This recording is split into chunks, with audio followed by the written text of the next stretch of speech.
Ladies and gentlemen, welcome back to another Daincast. Today we've got another game from our favorite Protoss player, Countess, another clanmate of mine, and she's playing the Protoss in the bottom right position on Simulacrum, and in the top right-hand corner, we have her opponent, FokOf.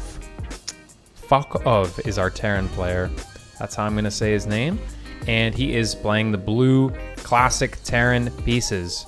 And he's going to start off with just his supply depot at the top of his ramp, and Countess going for a pylon in the back of her minerals, trying to create a little bit of a Reaper-proof wall here. It's not the best Reaper wall on this map, but it's a little bit better if you're doing a 20 Nexus, I'm told by my Protoss strategy brains, because your Adept gets into your mineral line a little bit faster to protect against the Reaper. So Countess scouting on a normal time right here after the gateway, and the racks coming off in the main base from FokOf. So everything looking pretty normal from both of these players at the moment. Now, Countess told me that this is the game that I asked for. Now, I'm not sure exactly what she was thinking when she said that I asked her for it. I'm not really sure what the impetus for this was, what it was that I said that I wanted out of a StarCraft game that she wanted to provide in this game. So we'll have to see what she was thinking, what was in her head, how she interpreted my words. Maybe this is a good thing and maybe this is a bad thing. It remains to be seen. So FokOf, I'm just gonna call him Fok from now on. Just gonna call him Fok. Fok is producing his Reaper here, and he is going to do a standard Reaper expand. Countess looking to do a little bit of a block arena action, going for the really only not even a triangle, just like a sort of random half triangle without completing it. And it forces Fok to put his command center a little bit off center, which obviously is an annoyance, but it's not the biggest deal in the world for him because he can just float it later on. And Countess doesn't even take any hull damage from her probe and just leaves, make sure that she keeps it safe and is not pursued by this Reaper. So Fok does get his barrack, his bunker, and he skips his marine, so he has nothing to put in the bunker, but luckily there's no pressure coming in from Countess because Countess went for a fairly early Nexus here, and she's merely chronoing out her Adept and then Stalker, so she will be in a good position to scout whatever it is that FokOf is doing, and she's going for this Adept Reaper, this Adept Sentry combination here. She's not really under any pressure from him. He's keeping the Reaper back home, and she's in a pretty safe position at this point. So she's going to send her Adept to the corner here. Looks like she's not really sure what she wants to do with it. Shading it to allow it to be in two places at once to give extra protection, but she does cancel the shade at the last minute, so a little bit of an unfortunate cancel there, but it's a really difficult thing to spot that Reaper is there in the last possible second. So this Adept does chase the Reaper away, but the Reaper does see the tech from Countess, which is a Twilight Council. So if he were to have clicked on that, he will know that Countess is going for a Twilight Council, which isn't the most surprising thing in the world. It doesn't really tell your Terran opponent too much. Other than that, a tank push is probably a safe bet here because she's probably going to open blink. But again, there's a million options. You could go DTs off of this. You could go for a fast robo afterwards as well. You could go for an Adept all-in. You could go for a fast charge push. I mean, there's lots of different things you could do. So the Twilight doesn't tell too much, but it is good to know. It's better to know that DTs are at least an option, so you have that in the back of your mind as well. So this Reaper does just get sent around the map to to scout for proxies, and the Adept is also scouting the Terran's main to see what it is that Countess will expect, and the Terran does close his depot just at the last second, preventing much more of a scout from Countess, but the factory is actually not spotted, so she didn't see which add-on the factory had. The only thing Countess sees here is that the reactor has stayed on the barracks, so she does send in a hallucinated Phoenix to get a full scout on what's going on, and she does see that there is a tech lab on the starport researching, which tells you that it's almost certainly going to be cloaked Banshees. And as we can see here, this is the upgrade that Fok is going for. So Countess is going to need to put on her best Banshee protection goggles and make sure that she doesn't take too much damage. So she does put down a shield battery in each mineral line. Well, she puts it in her main. She's making a liar out of me. She puts a shield battery in her main mineral line and now one in her natural mineral line as well. So Countess should be safe against the single Banshee, but it's the two Banshees that you have to watch out for, especially if they've got Cloak and your army is out of position, because you have to have that observer just in the right position. And this battery isn't going to do much if there's two Banshees Banshees because they can just one-shot your probes before the battery can heal. So Countess putting her Observer in siege mode, as it's called, and this is the main is definitely safe against the Banshees. I mean, they could definitely snipe in and pop a few probes on the edge here without dying because there's not a lot of damage from Countess in this position. The Countess decides to use this opportunity to take the third base of her own. Meanwhile, Fok has actually kept his Reaper alive here, so it could be a little bit of a distraction for Countess once the action starts kicking off. But the Banshee's in position at the third base, and he will probably be rallying another Banshee. If I can find, does he have another Banshee out on the map, or did he just make a single cloaked Banshee? No, he's got his second Banshee here, so he's going to keep these two Banshees together rather than trying to split Countess's attention, but they can probably try and swoop in here. Once the third base of Countess finishes up and the drones get transferred, they can maybe swoop in here and snipe a few drones for free here, but Countess is aware that this is a possibility. So as soon as this Nexus finishes and she transfers the probes over, she's going to have her whole army of Stalkers here, apart from well, actually she's taken her whole army of Stalkers and put them near her third base. Is she going to be playing through with this though? I mean, she's in position, but she doesn't really know where she wants to put them. She's bringing them back to her ramp, but the probes still haven't been transferred for Countess, so looks like she is going to become aware of these Banshees and she's going to split her army a little bit. Now she's moving her Stalkers. She's a little bit careful here. She realizes that the Banshees are a threat, so she doesn't transfer the probes just yet. So 25 out of 16 mining on your natural, not what you want, but it's better to have over mining at your natural than to risk losing a whole bunch of probes to a Banshee. So looks like Countess is going to wait until she spots them with this Phoenix, and now she's going to feel safe, presumably to transfer over and split her army up now that she knows exactly what's happening. And Fok on his side of the map has gone for tanks and Marines, so looking to do a fast 3-base push and actually transferring into a mech composition. So a lot of tanks, potentially Cyclones and Hellions here, but we'll have to see what composition he chooses to go for. He's got a Raven, he's got a handful of Marines just to keep him safe from the opener, but it's going to be a pretty straightforward mech composition, so he's going to want to be doing a lot of damage to Countess in this position. And Countess, for her credit, does know that this is a possibility because she does see that there's a second factory here, and if she were to pop in with this Observer, she would confirm that it hasn't just been swapped over, that there are in fact multiple factories, which would be everything that she needs to know. So far, Fok has not killed any of Countess's probes except for one in the very early game. That might have just been with a Reaper. So these Banshees definitely not doing a lot of damage. And did I miss her? Fok's Banshees going down? I think I might have done. So it looks like Countess is in a really nice position here. She's just got full mining now off of her third base, as does Fok. But the thing to remember here is when you go mech against Protoss, you don't want the Protoss to be in a good economic position as Countess is. She's got 67 workers, and Countess's units are just going to be a little bit better in that A move scenario in the end of the day when the mech army moves out. So usually with mech, you want to do at least some damage to the Protoss early on so that you have a little bit of an advantage in terms of the army supply. For the most part, because Countess is going to have a lot of Zealots, she's going to have Immortals, she's going to have Colossus. I don't know if she's really aware that this is mech just yet, because even though she should know, she's still sticking on mostly Stalker Zealot, or Stalker Colossus, which is obviously not the ideal composition against a mech-based army. Those tanks will absolutely shred that. And so Countess is going to need to transition into a more anti-mech army. She is getting +1 armor, and she's getting a Dark Shrine, which does get scanned by Fok. So he's going to know that this is coming. He's probably already got 1 million turrets everywhere, considering he's turtling up as a mech player, really not wanting a Warp Prism to come in because his immobile army would be ill-equipped to deal with a Warp Prism flying into his base. So he's got many, many turrets all the way around his base. But interestingly, not a lot of turrets in the natural of our Terran player. And he's got a blind spot here where the sensor tower doesn't spot. So if Countess thinks about this, she could send her Warp Prism around the back and maybe get some damage done. So there's definitely an opportunity for Countess to do damage here.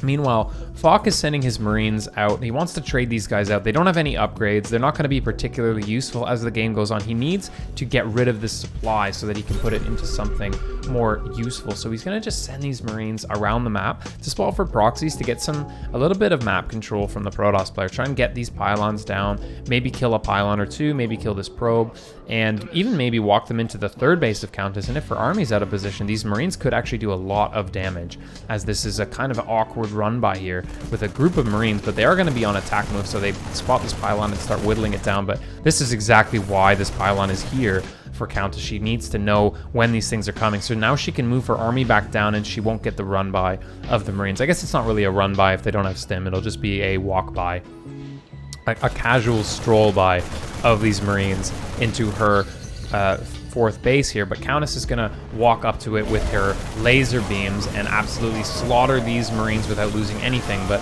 in the end, the Marines there got at least 2 pylons, and Countess is gonna have to reset them, so they get traded out for at least something, which is maybe more than, it's better than you having to kill them yourself just to free the supply up. So Fok is now using that supply. He's gone up to 198. Countess is maxed out as well, so they're both at 198 or 199 supply. So now it has to see who has the better army at this point and who can control these late game bases. So I think we can see how this is going to shape up to be a fairly long game here. There's not really a lot of potential for either player to immediately end things. So Countess is stabilized now on 5 bases, and Terran is taking his 4th base as well. So Countess definitely up a base, which is nice for her.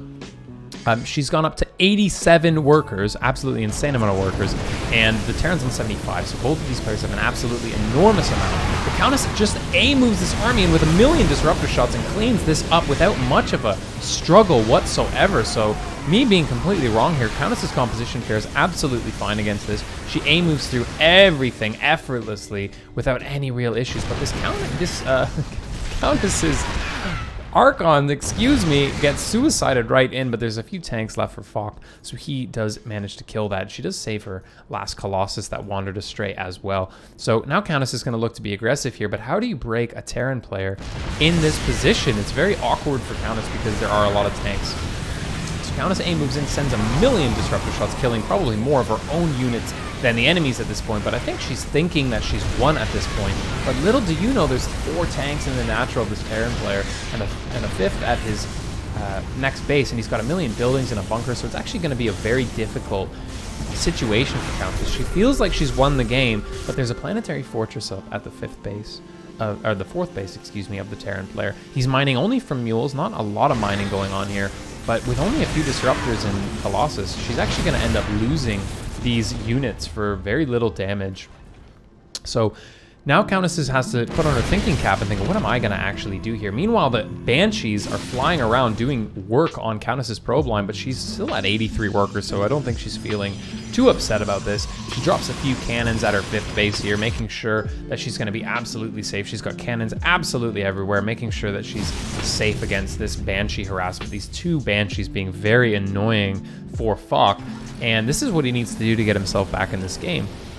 Both players now have a decently sized army. Fok's army is actually bigger at this point because he's re-maxed. Well, he's not maxed yet, but he's re-macroed very, very well. He's on, how many factories does he have? 1, 2, 3, 4, 5, 6, 7, 8 factories, double armory, pumping out these tanks and Hellbats, and a carrier transition for Countess would be absolutely devastating because she can afford to do it at this point, and Fok doesn't really have the money to be, the income, sorry, to be producing Thors in great numbers or Vikings. It would cost quite a switch for him to change his army off to that composition, but he does get a really nice position here on Countess's 4th base. Countess has to decide what she wants to do here. If she wants to attack into this, she does have the DTs. She comes at it from 2 angles here. The scan comes down, but the DTs have blink, and they blink on top of the tanks. Not the best trade in the end for the Terran player. He loses absolutely everything. He does get some DTs, but Countess keeps the majority of her army alive, excuse me, but still Fok has 95 supply, so this tells us that he's keeping a lot of his army back at his main base, so he's not putting everything he has, he's not putting his soul into these pushes, and that's probably why they're not working, to be honest. He needs to do more. He needs to actually kill these bases of Countess. He can't constantly get these bad trades while Countess takes over the entire map. Does manage to get a nice Seeker missile on Countess's army here, giving her a little bit of reason to fear, but it only hits 4 units, and meanwhile Countess is taking a 6th base in the corner. of the map. So Countess is looking once again here to be aggressive. She's going to be very annoyed here that this game has gone on for as long as it has, because she's completely killed the Terran army, not once but twice. She's defended the Banshee harass. She's got 93 workers. She can just print units at this point. She has all the money in the world that she'd want, but she just needs to be able to kill the Terran at this point. So at this point, you don't want to be pushing into the Terran's natural where he's got a million tanks. You want to find somewhere where the Terran is weak. So you'd want to go for maybe this 5th base here, sorry, the 4th base here.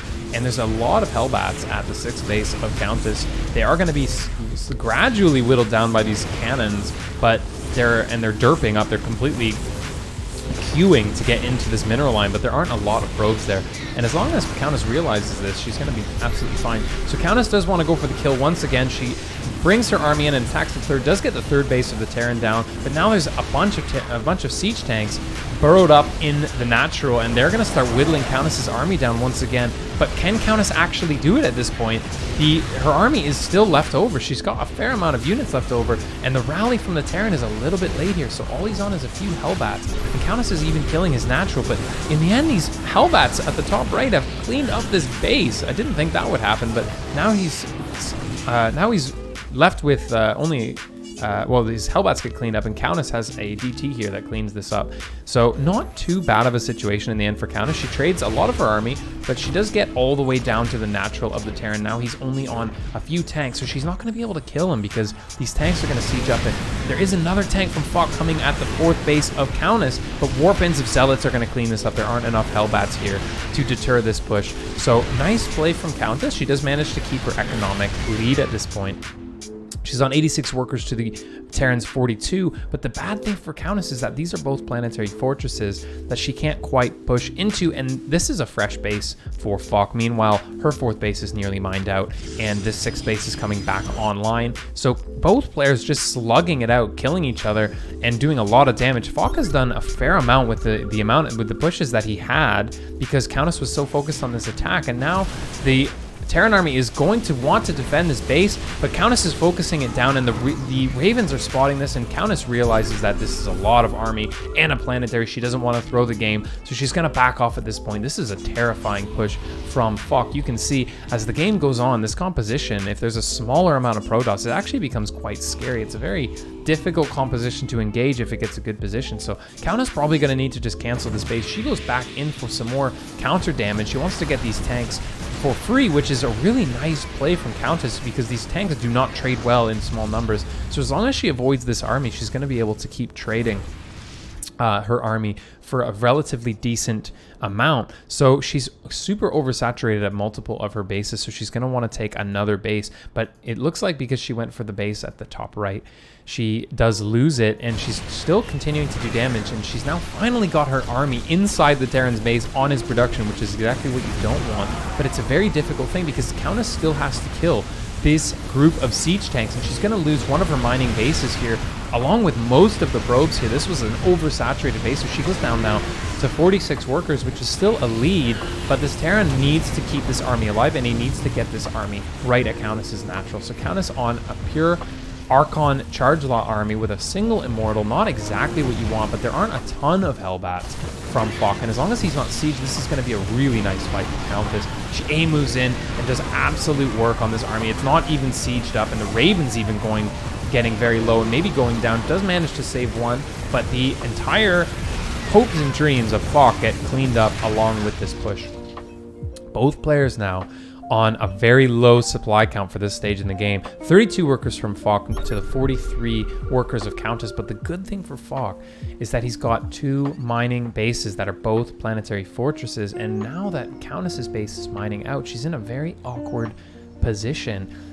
Terran can still drop mules. Terran's still got most of his SCVs working here, at least at this base. He could do a little bit of a transfer, but this is not a bad economic situation for the Terran. For the first time in this game, she says, how are you doing this on 2 base? And, well, I can answer that, Countess. It's because you're on 1 base. And so that actually manages to even things up a little bit because his bases are fresher. So she does go a little bit of a poke on these tanks.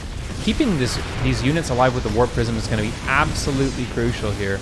She's microing her heart out, trying to keep them alive, trying to get a good trade here. The Archons do fairly well against these Hellbats. But in the end, when they run in range of the tank fire, they do get cleaned up very easily. So Countess is going to siege up her units inside the Terran main, try and get rid of his production. This is where all of his production is. So all his dreams are now focused on the 4th and 5th base of the Terran player, which is his planetary fortresses. So Countess realizes, you know what I'll do? I'll attack where you are not, and that will probably be a better situation for me. So Countess does keep these 2 Archons alive, this little Archon drop with the Immortal, and if she juggles this Immortal properly, she should be able to do actually pretty good damage here, but she realizes that she's doing a lot of damage to his production, and she's in a good position now, so she's going to retreat, kill these workers as they're transferring. Nice little pick-off from Countess. She does have a few Archons left back home, and she gets this base online. I don't even know what it would be at this point, her 50th base. If you count all the nexuses she's built, but it's an awkward position for her now because she doesn't have a lot of spare minerals. She's on 190 with tons of gas, so she's making lots of Archons, but Archons are not the ideal unit to be making against mech. They are hardy, but they don't benefit from the armor upgrades that you've been investing in for the game. And they don't do bonus damage to mech units, they do bonus damage to biological units. So looks like Fok is going to move out with this small amount of tanks and a few SCVs and Hellbats, and Countess realizes this is coming, so she wants to jump on it before it sieges up. So she's going to drop the Archons in the back, so they're not going to be able to get a great trade, and if she keeps picking them up, it's going to be really awkward for Fok's tanks to actually fight this. So the Warp Prism here doing a lot of work for Countess. She's going to juggle these units back and forth and save them so that she doesn't lose any of them. Really nice micro from Countess. This is exactly why you want this Warp Prism with your army all the time, because you can trade so much better if you can control where your Archons and Immortals are standing, and you can save the ones that are hurt. So nice play from Countess there, using the micro to trade up against this Terran army, which is, you know, one of the reasons why mech can be hard, because there's not a lot of micro that you can do with your tanks. You pretty much just have to siege them up and hope that they work as well as they can. So Countess being a little aggressive here, after cleaning up, she realizes she's in a dominant position. There's no way Fok can push her, so she takes another base. She takes 51st base in this game, and if she gets this online, she's going to be in a fantastic position. This Raven looking around, trying to just do a little bit of scouting, maybe do a little bit of worker harassment, but he's got to be very careful because spellcasters at this stage of the game are worth their weight in gold, and he needs to keep this Raven alive to get whatever value out of it he can.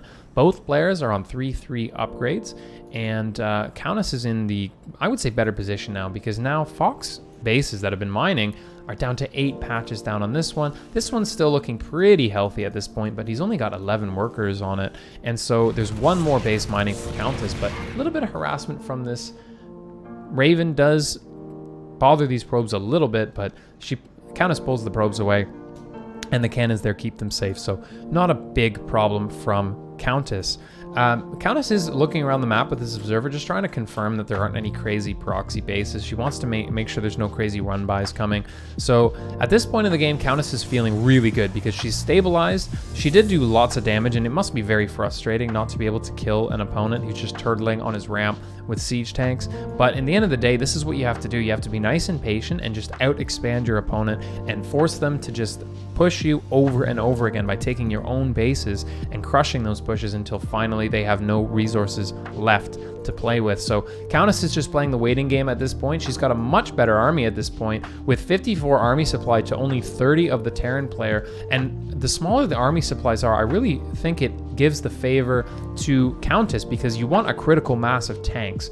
And Fok has lost a lot of his production. He's rebuilt a fair amount of it. I don't think that's the main issue at this point, but he's now trying to do a Cyclone switch, which is an intelligent switch, but he's going to have to invest even more into this upgrade. I think these Cyclones are a nice choice in the end, because they're going to trade better against small amounts of Protoss, especially if Protoss is mostly on Archons and Immortals, because you can kite them if you do the micro correctly. So this is a nice intelligent move from Fok to try and transition into a different composition to allow him to trade better. And he is going to leave at least 2 tanks and a Raven at his 4th base. This is his lifeline here, his only mining base.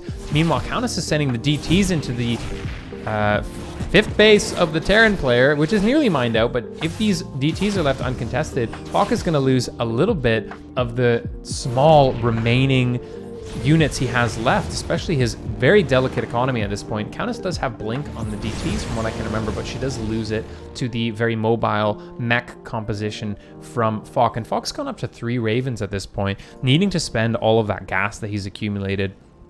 Looks like he has spent it now. He's down to a very, very small amount of gas. So Countess realizes this. Now she's seen the Cyclones. Let's see if she does decide to change things up a little bit. Actually, Fok is on 4 Ravens at this point. So these spellcasters are obviously really nice at this stage of the game because they are infinite value, theoretically. However, if the actual fight happens, they're not going to do too much if it's just a one-and-done fight. So Fok is going to want to drag this game out as long as possible and do gradual damage with these Cyclones and get better trade after better trade because his economy is definitely not where it needs to be. Countess does have the A move on these Cyclones and Hellions, but she's played against Cyclone mech enough. She knows that it's going to be a difficult thing for her to do if she doesn't have a lot of Blink Stalkers. So she's going to focus mostly on charge lots, trying to get the mobility of those to close the gap, and she would love to get a nice flank on this army. If these charge lots can charge in and the Stalkers can blink, she is going to do a little bit of damage here. Meanwhile, warping in a few DTs, but I mean, there's Ravens and Hellions at this point, so the DTs are not going to be the most impactful units, but only 5 Cyclones left. Looks like there's a very little chance of Fok actually winning this fight. Countess is going to crush this base. Finally, this thorn in her side that's been there the entire game. She even kills one of the Ravens with her Blink Stalkers. She's going to start filtering in Blink Stalkers in this army. They're absolutely beasts at this stage in the game. If the Terran is on only Cyclone and Hellions, the Stalkers are going to be absolute monsters. And Fok is continuing to make even more Cyclones. He's not getting the trades that he wants at this point. He's on 1 mining base. A few Hellions do run by into Countess's bases, doing a little bit of damage there, but Countess is still on 40 workers to Fok's 20. So not a great situation for Fok to be in still at this point. Countess is going to push. She knows that she can do it at this point. She's got Blink. She's got Stalkers. All he's got is a few Cyclones left, and she's fought way more than this. A nice little flank with the Warp Prism, dropping off the Archons and Immortals, finally trapping Fok in the corner. He's absolutely on his last legs here. If the Stalkers blink in, they snipe another 2. Countess playing a little patiently, not deciding to go in just yet, realizing she's in a dominant position. She's going to wait for her Zealots to catch up, and the Stalkers blink in and focus down a Cyclone. This last base goes down without even getting repaired, and Fok's chances in this game have just evaporated. He doesn't even GG, he just leaves the game. A little bit disappointing after such a long back and forth game between these two players. Fok decides to leave without a GG. He must have forgot, which we all do from time to time. So really nicely played from Countess there, and I hope that that's a good lesson for us learning against mech. Is you always got to think what kind of mech you're dealing with. Make sure you're creating the correct composition to deal with the mech player, and make sure you're always ahead in bases, because that's that's what you need. You need to always be ahead in bases so that you can throw away army if you don't get the greatest trade. So really nicely played from Countess, and I look forward to seeing what she brings into the next game.